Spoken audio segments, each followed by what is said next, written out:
of my body should be showing. I need to research like ratio rules. Bonjour, mes amis. I am Jessie and I run a vlog and blog titled Cappuccinos and Consignment, where I focus on lifestyle, travel, and finance. Or as I'd like to say, I am fluent in Fendi French and finance. S'il vous plaît, please take a moment to like, subscribe, follow me over on the blog, Insta. I'm telling you, you will enjoy yourself. So really quick, I want to discuss the 5 things you can do to be more productive. That is the #1 question I receive. Like, how do you do it? How do you do it all? And frankly, I'm not doing it all. There is so much that I want to do that I'm not doing because I'm getting better at being realistic. There was a point in my life where I was not realistic and I was so unhappy. I was super stressed, super just overwhelmed. It was just a bad space to be in. So I am hoping that these 5 tips will help you become more productive, because busy does not equate to productivity, and that is a very common misconception. I have written down some things because I have the tendency to get sidetracked, so to speak. So the first way is to plan. I know that sounds so simple, but it is so true. Planning is paramount. I mean, I don't know if this analogy fits, but I feel like it does. The measure twice, cut once kind of thing. Does that apply here? Be that as it may, planning is everything. Like, having a plan helps you be very realistic. And during that very dark time, just dark space in my life where I thought I was being an overachiever when really I was being overburdened, I didn't have a plan. I thought I could do it all, but I had no time frame. I had no resources to get where I wanted to be. So while I had so many moving parts during that time, I look back and I was just busy. I was not productive because I did not have a plan. And if you want me to create a video going further into depth as to how to create an effective plan, comment below and let me know. The second thing is to don't stop. But when you make a plan and things don't go according to plan, you stop. That is one of the worst mistakes you can make. I'll do a very surface level example. When I started this blog, my initial goal was to post every single week on cappuccinosandconsignment.com. And I was doing so well. But then life happened, and there was a span where about a month or so, I didn't post. Now, had I had an all or nothing approach, I would have scrapped it because I missed 4 weeks of blogging. And that was not a part of the plan. But instead of just being extreme, and it is very extreme, I told myself I had a plan. Did things go according to plan? No. But so what? I can always start blogging again. So always just keep going. I know it is so difficult to be in that space when you feel as though you spent so much time developing a plan. You thought you had everything planned out and things just did not go as expected. I can tell you, mes amis, continue on. Keep going on your plan. It's still a plan. The specified time or dates, that may change, but stick to the plan. You'll thank me later. The third thing, let's see, what is the third thing? Create and schedule. A schedule and a plan are, again, 2 terms that are often used synonymously. They are not synonymous. A plan and a schedule is not synonymous. I cannot express that again. So a plan is pretty much like what needs to be done. Like, this is the plan. I don't know, I'll use this as an example. My plan was to organize my dressing room. Okay, that's the plan. I needed a schedule.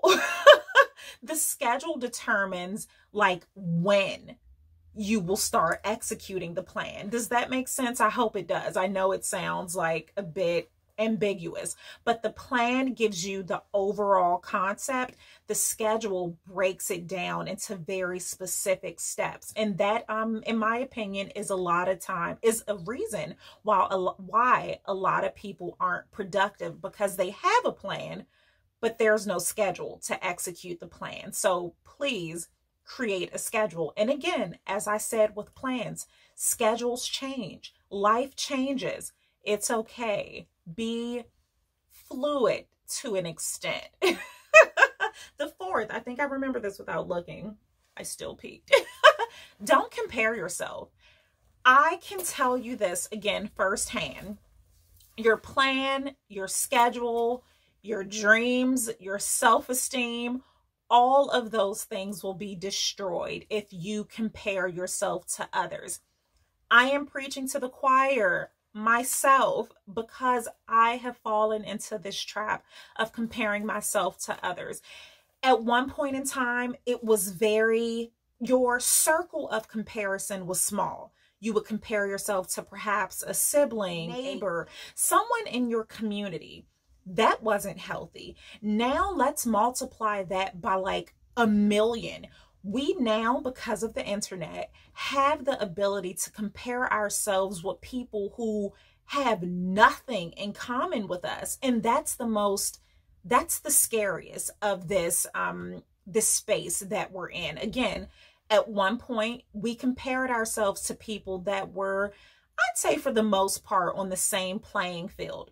We are now comparing ourselves to celebrities, to pseudo celebrities, to people with, millions of followers. Like, we are comparing ourselves to people that have nothing to do with us. Our situations are totally different. And I have to do that myself, reel it in, because it is so easy to be consumed with what everyone else is doing. Oh my goodness, this mom is making melons shaped into lotus flowers for her toddler. I just gave my kid fish sticks, and you will feel bad. The fact of the matter is your child ate. We cannot compare ourselves. And again, that is something I had to stop myself from doing with trying to enter this space of content creation. I find myself comparing myself to people who have been doing this for years. I have found myself comparing me to people who are single, people who don't have children, people who are in a different tax bracket. Like, there are so many anomalies. I have a very specific space and I should not be comparing my space to someone who doesn't look like me, doesn't live where I live, who doesn't have the day-to-day responsibilities or stressors that I have. So please keep that in mind, Mes-Amis. Do not let comparing yourself destroy or, just completely revamp your plans or your schedules. Last but not least, the fifth thing you could do to become more productive is to extend yourself grace. I wrote a blog about this, and this is something that I truly, this list was written pour moi. These are things that I told myself. You have got to extend yourself grace. One of the things I mentioned in the blog is the negative self-talk. I beat myself down more than any troll, more than anyone. I am my worst critic. And I think about the things that I say to myself, and there is no way I would ever speak to anyone else the way I speak to myself. So when you're in that moment, when you're starting to beat yourself up, take a moment, truly. And it's going to sound bizarre, but I guarantee if you did it, it will stop you in your tracks. Take a moment and ask yourself, would I say this to someone else? Would I tell at the time a single mother that she has failed? Would I tell a grieving daughter that, she shouldn't be upset about what's going on, with her mother, her father, whomever. Like, think about the things that you say to yourself and truly question, would you say that to someone else in that situation? And I can guarantee the answer is no. So please, mes amis, extend yourself grace. So again, the top 5 things, well, I won't say top 5 because there's so many other things, but the 5 things you can do to be more productive is 1, have a plan. 2, don't stop, even if the plan doesn't go as planned. I should think of another adjective. 3, create a schedule. 4, don't compare yourself. And 5, extend yourself grace. Merci beaucoup for taking time to watch this video. If you have any questions, if you want more tips, or you just want to say bonjour, do so below. Alrighty, ciao for now.